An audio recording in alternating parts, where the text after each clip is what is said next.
Okay, so I'm thinking this is part three. Not sure. No, we did one yesterday, but we are back with the Alchemy Guidebook. So back to the reading, and as you can see, we have little Cody. He let me go ahead and take his picture today. Um, so I'm gonna let him sit there like he's listening, because that's what he was doing, just sitting there and just watching me. Yeah. Teddy, no, he was curled up on the couch. So it's just gonna be Cody, just sitting there watching and listening today. Well, that's just his picture.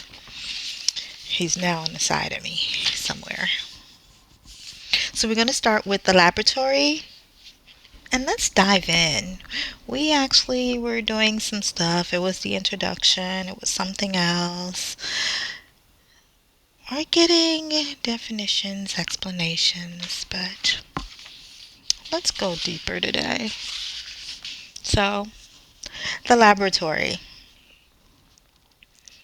Last time we did some other things, talked about the alchemist and the work. The laboratory is where the work occurs.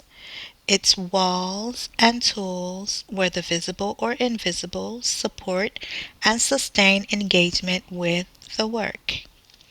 The laboratory may be a physical space, a metaphorical space, or both. Its resonance has a particular effect on our uh, on our psyche. A temple in India is a certain kind of laboratory, constructed and maintained by caretakers over centuries.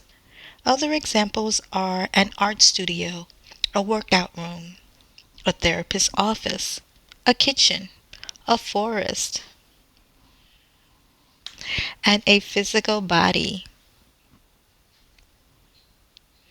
Anything can be the laboratory for the work. It only requires acknowledging it and dedicating it for such purposes. It is likely you already have a space in your home or studio where you feel a certain resonance or quality that helps you focus. This is a sign your laboratory is coming to life. Participate in its awakening. The starting point. Yes. When we arrive to the work, certain ingredients are present. In alchemy, this is known as prima materia, our starting point, or first material. It may not be the glistening beginnings we envision, but the alchemist must be rigorously, rigorously, okay, I say it slower, rigorously honest with their starting point. We start with what is. That is our first step in the alchemical process. We cannot pretend salt is silver or that grief is gratitude. What fills our laboratory may be the fire of jealousy, the facade of perfectionism, the tangle of an affair. This is kind of strange, but I'm just reading, remember? The author's words. The ungraspable void of losing a loved one. It could be, oh, and just as a correction to that, not correcting the author, just correcting the words. Putting out there the real deals that they're never lost. Okay, that's something else to talk about another time.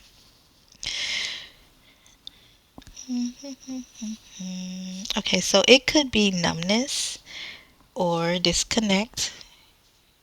It could be the excitement of a new love or an upcoming decision. Everything is an ingredient in the work. Everything is an ingredient in the work. Regardless of its nature, our work begins when we acknowledge what needs tending to. The material becomes our teacher. We recognize its benevolent nature and listen to its longings, and in doing so, alchemy occurs.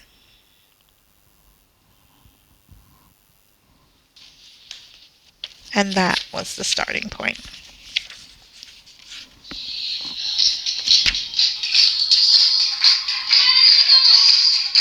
The goal. A common misperception is that alchemy is a linear pursuit from lead to gold, from low to high, from mundane to sacred.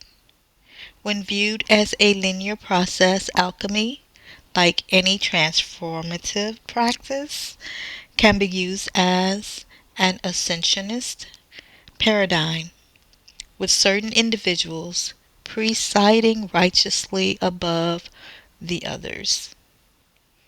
This view also falsely assumes that each practitioner has the same starting point, destination, and growth rate. Please take note that the model of alchemy expressed in this deck and back is circular, like the Ouroboros, and acellular, like the beehive. Changes and transformations occur simultaneously throughout the map of the psyche. We cannot know all that is taking place. The results of work reveal themselves day by day in their own surprising way. Alchemy is the recognition of process as divinity. The goal is the work itself.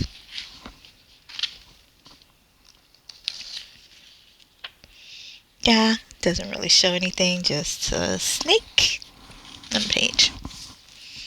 Alchemical practices. Alchemy's specialty is diversity. Yes, diversity. The work will look different and require particular tools and processes for each practitioner. The images and concepts found here offer but a few ways alchemy may call to a practitioner. You may be particularly drawn to an image or an element to use in meditation, or perhaps a card encourages your further study of metaphor and poetry. Perhaps you come to build a more trusting and intimate relationship with time itself. And then there's this blue writing that's just a little dark. Let's see if it can be lightened up there. Yes. Back to our lights. And just pull this down and pull up the flashlight. There are no limits to how this imaginal work can take shape. Alchemy is happening continually, whether or not we are aware of it. Work is the noticing. That is pretty cool. It was on a dark page, see? I just used the flashlight to bring it out a little bit more. Now, let's dive deeper. Yes, it's moving. Alchemy is the study of, no, alchemy as, there's going to be quite a few of these. So we have as the study of fire, as the study of metaphor, as the study of life force, as the study of time, as the study of duality, as the study of relationships. Let's do those. Okay. Starting with alchemy as the study of fire. The spark makes itself known in the darkness, enlivening the imagination and the desire to learn. Without fire, there is no alchemy. It is required for the work, whether it is a spark of inspiration, the rising of the sun, the flame to cook upon, the anger that instigates change, or the star that appears from within the void. The flame pushes the flame pushes us into the alchemical journey of transformation.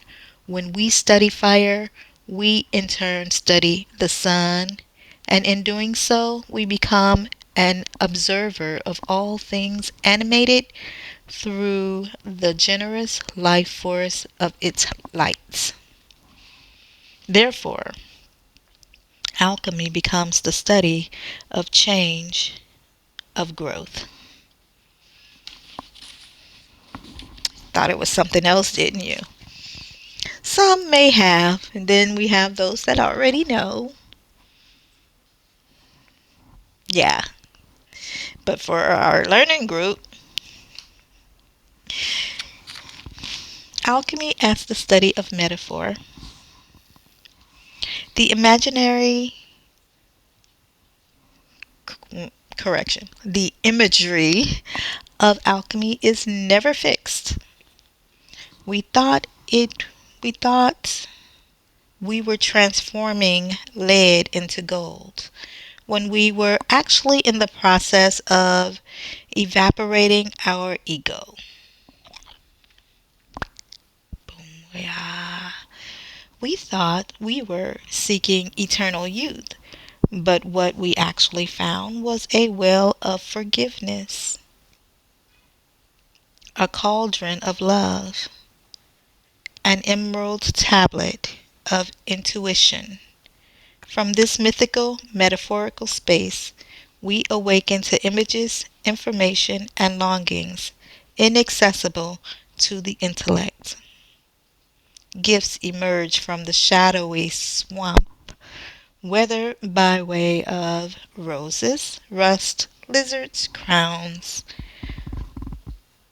hermaphrodites. Don't ask. Or embryos. Our senses move from dormancy to alertness. Therefore, alchemy becomes the study of imagination of diversity. Pretty cool, huh? Yeah, I'm just checking on this. Um, Suddenly there was this call. Okay, maybe nothing. Okay, alchemy as the study of life force. Call it the Tao, Prana, Shakti, Pneuma, sacred intelligence, Soma, nectar, God, goddess, breath, consciousness, vibration, divinity, or the cosmic life force that animates all things. This elusive elixir does not care what you name it. It is the force of vitality, pulsing through all things that the alchemist seeks to serve. Serve, you ask? Yes. By observing the benevolent life force in all things, we begin to see its aim for us as generous amidst the challenges as a natural result. Okay, so stop right there. I'm planning on reading this, actually just listening to it to kind of get it down and as something that's normally heard and familiar with. So feel free to just play it over and over again as it feels for you to kind of get it down. Unless you're just one of those that gets it all on the first row. So, as a natural result, we begin to serve the world around us rather than just ourselves. We become interested in the soul of the world. Therefore, alchemy becomes the study of devotion, of service. Alchemy as the study of time. Alchemists are infatuated with time and its limitations. They seek the elixir of immortality, the fountain of youth. Their work often consists of expediting or slowing down a particular process of transformation. This aspect of alchemy is rarely discussed, but, according to the author, I believe in the end, alchemists have natural gifts for bending, braiding, and building a relationship with the eternal. The first task may be to shift the alchemist's perspective from time as hinder, or just say, wait a minute. Okay, so back that up. Perspective from time as linear to time as circumnavigating itself. Like the Ouroboros, what was once a line becomes a circle. Perhaps it bends again into a lemniscate. Yeah, so that word Lemni, lemniscate, Scate. Therefore, alchemy becomes the study of shapes of a pattern. It started as of time and then it becomes the study of shapes of a pattern. I'm getting it. Okay, so this next one starts as the study of duality, but the ending is of union of love. You get it? There's a connection with all of this beginning and ends. And the ending is not an ending. Duality initiates alchemy. Make sure that doesn't go to sleep. Duality initiates alchemy. Sun and moon, male and female. Wow, that sounds familiar. Lead and gold, dark, shadow, and light. Sacred and mundane. These are but a few of the great cosmic examples of alchemy's opposing forces. Through polarity transformation is initiated the alchemic wedding and the androgen are heralded as powerful symbols depicting the union of opposites. Before this great union can occur, the oxime solve et coagula, right? It sounds like a whole new language, but that teaches us the I must dissolve and evolve. The ego. Yeah, these are really tiny words. I'll show you again later. In our next, another now. So I'm just going to back it up because that made it a little difficult to kind of go with and understand. The axiom solve et coagula. And some of you scholars know what I'm saying. Well, that teaches us the ego must dissolve and evolve. We cannot hold to our old positions. Alchemy requires that our vision shift from black and white to the infinite spectrum of the rainbow. Therefore, alchemy becomes the study of union, of love. Alchemy as the study of relationships. In order for alchemy to occur, something must respond to something else. Darkness responds to flame, water responds to gravity, and silver responds to time. The magic occurs between things.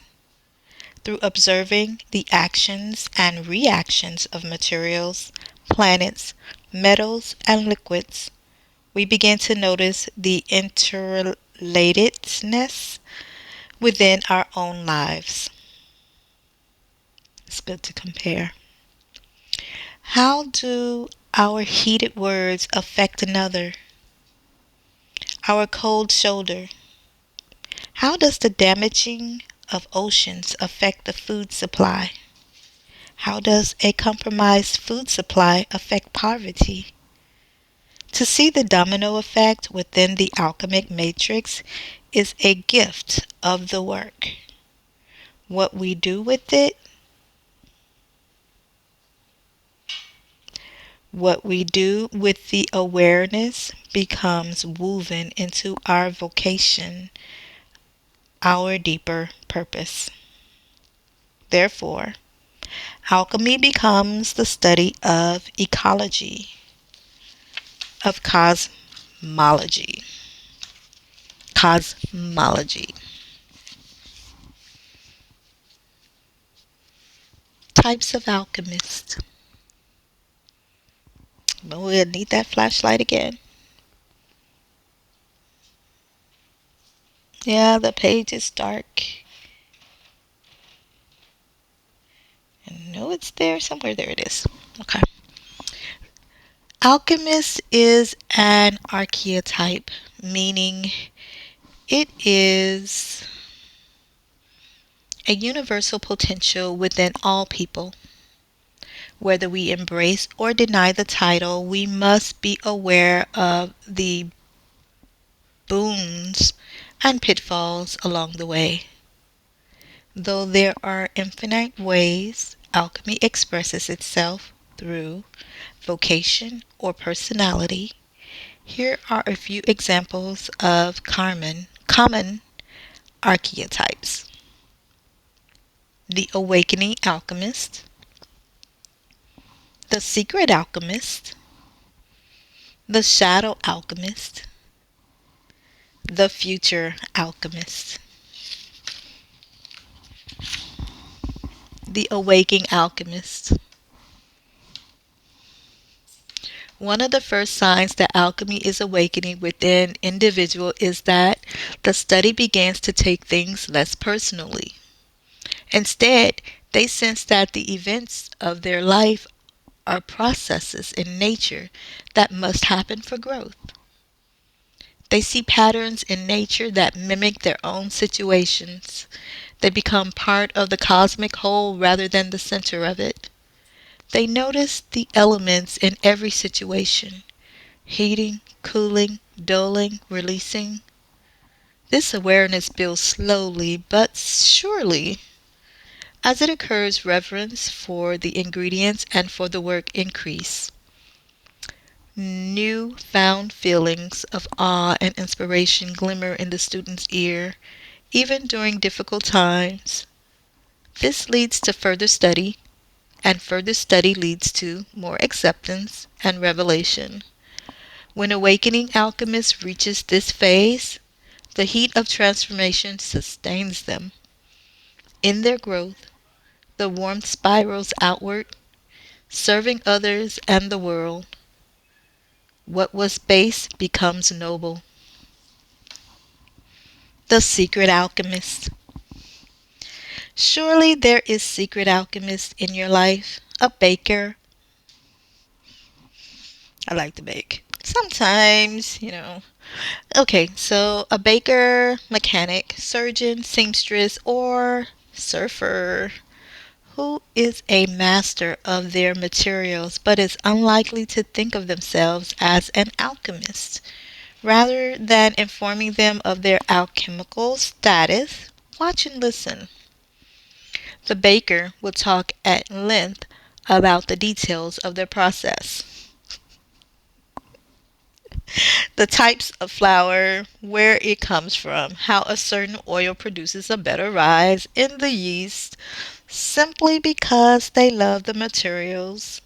Their eyes glimmer. The work is their laboratory of love, of service, of bhakti. They do not need to speak about it in grandiose terms. It is just bread, they say, but tasting it, you recognize something more has occurred. The secret alchemists, like drones in the beehive, keep our entire world spinning.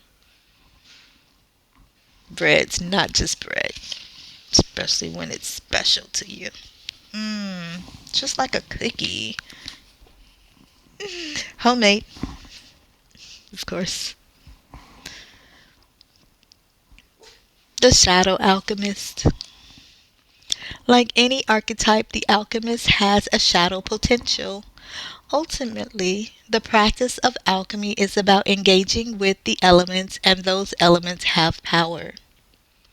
So, as a student of alchemy process, progress, wait. So, as a student of alchemy progresses, as they progress, power increases.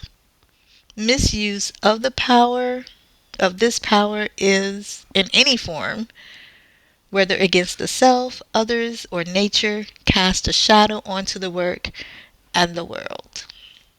It will visibly weigh down the process and the spirit of the individual. A few signs that alchemist is falling into shadow are overindulgence in the senses, seeking material control, and use of the phrases, "it is mine," "I know," "see," "do this," and "this is the only way." They may insist they know the single answer. They may claim ownership of universal truths. Bring your shadow alchemist back into the light by repeating the phrase, "I do not know." I do not know. I do not know. I do not know. I do not know. I do not know. Yep, that was necessary. For some, the future alchemist. It is easy to mistake the art of alchemy as esoteric research that happened long ago. Men in medieval times tinkering with glass jars in search of remedies for eternal life and formulas for gold. Let that vision or preconceived vision dissolve.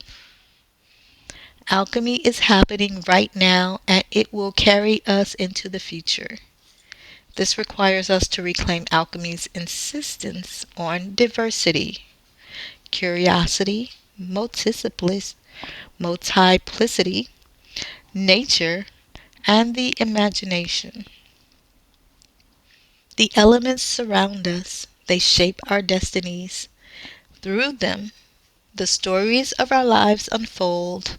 The spirit of the alchemist is carried within the hearts of those who notice the elemental phenomena of existence, those who sense the vitality of the world, and who seek to live in alignment with that vitality.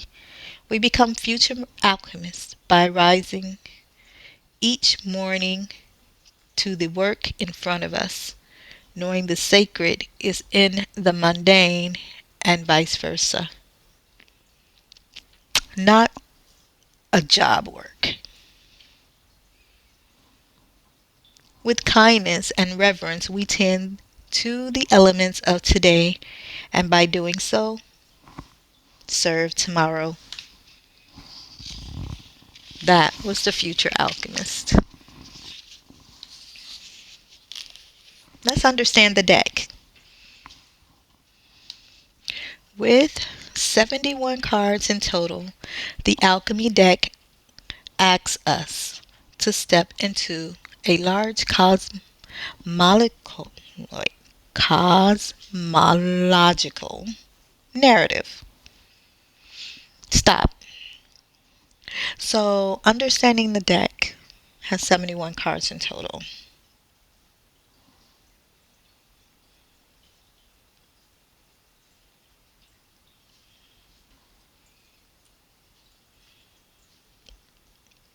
I guess that much information that was about to be given was not for now. You know, things happen in the now. Everything happens in the now. Like now. And now. And now. Yes. But those nows were said three different ways. And now we're in another now. So that information was not put out for this moment after that. So it could have just been only for me. So let's continue. Start from the first sentence. With 71 cards in total, the alchemy deck asks us to step into a large cosmological cosmological narrative. We open our query to the wisdom of the planets as well as the elements and the materials to assist our pursuit. The cards have been divided into 6 sections, each responsible for conveying a particular message within a reading. These are oracles. For some reason, they seemed to cling to me when I was trying to get the cards and I was looking for the cards. All I can really, that was drawn to were the oracles. But I got the others also, remember, just in case. So the second, let's go over some of those. Understanding the deck. There's six. 1, 2, 3, 4, 5, 6. The cosmic forces, the colors, the 4 colors, the 4 seasons, the 22 materials, the 22 mysteries, the 8 operations. The starting with the first one, the 11 cosmic forces. So it says that there are 11 of them. That's what this says. Do your research. The 4 colors, the 4 seasons, the 22 materials, the 22 mysteries, and the 8 operations. Let's see if we can put that toward the camera. It's like that blue light color, and yeah, that's why the flashlight comes in handy so much. We may begin this, but not completely go through them all. Let's see. That's not many. It's just 6, right? How long have we been on here? Okay. Okay, so what I'm hearing is 1 or 2. So let's start with the cosmic forces. The first 11 cards of the deck are dedicated to the cosmic forces. In alchemy, each of the planets is assigned to a specific metal and its archetype. That wasn't said correctly. Let's do it again. In alchemy, each of the planets is assigned to a specific metal and its archetypal. Yeah, it's a little different, but it's archetypal. It could be a typo or it could be a word. So it's archetypal. Yep, I added something to it. Archetypal, resonance, and God. Saturn, for example, is linked with lead. Its inert and structuring forces and the paternal archetype. Now that one says to archetype of the king and father. Okay. For those of you who's like, what did she just say? The first 11 cards of the deck are dedicated to the cosmic forces. In alchemy, each of the planets is assigned to a specific metal and its archetypal resonance and god.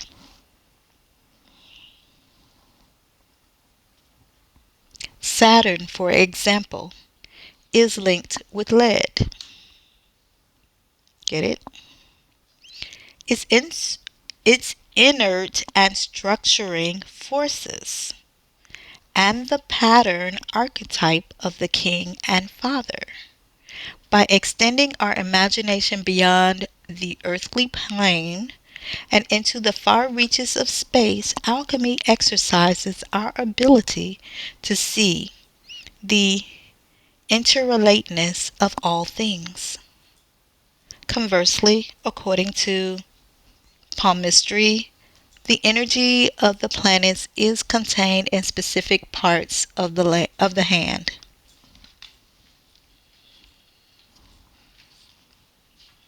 Okay. Certain gestures and mudras may be used to bring relationship with the planets into balance.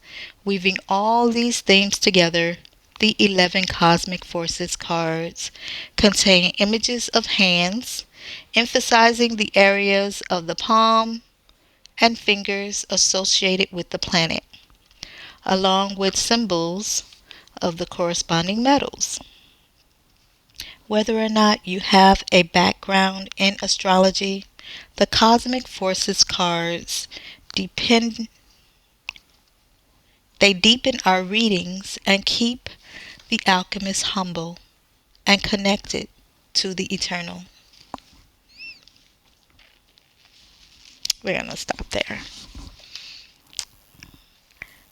Yes, yes, yes. That reading was from, thank you again for joining us in what's supposed to be part 3, but we will see. Join us again for part 4 to continue in our book.